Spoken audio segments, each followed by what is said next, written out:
روز 19 مارت سال 2021 تخمیناً ساعت 11:30 راننده автомاشین تمغه مرسدس بنز سعیدوف کشورشو مظفرویچ سال تولدش 2000 ساکن شهر دوشنبه هنگام حرکت در شهر کولوب دوشنبه در حدود نویه دنغره از عهده اداره واسطه نقلیات برآمده به سمت مقابل راه برآمده تحت اداره راننده بوینظرف شیرالی عزیزخانویچ سال تولدش 1988 ساکن نویه تیمور ملک برخورده است.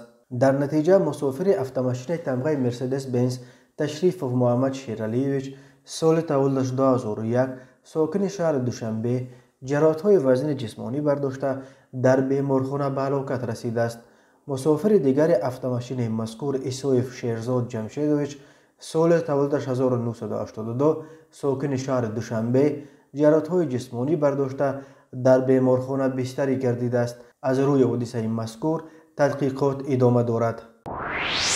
مشروبه وزارت کارهای داخلی یکی در نویه سینا با عریضه مرد 28 ساله ساکن جماعت دهات حسین نویه یوان مراجعت نموده است که 17 مارت سال 2021 تخمینا ساعت 23:00 هنگام در کوچه گپرزیم شهر دوشنبه قرار داشتنش شخصان نامعلوم او را لطکوب نموده با راه زورآوری از او 300 سومونی، یک عدد تلفن موبیلی تمغه سامسونگ جی2 و کورتکه در تنش بوده را تصرف نموده از جای حادثه غیب زدند.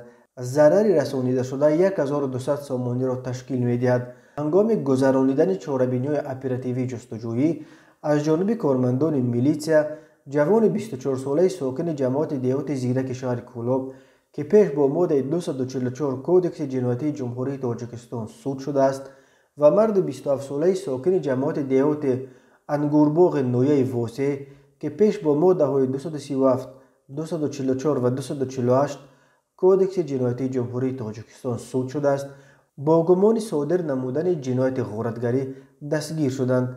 از روی این حادثه تفتیشات ادامه دارد.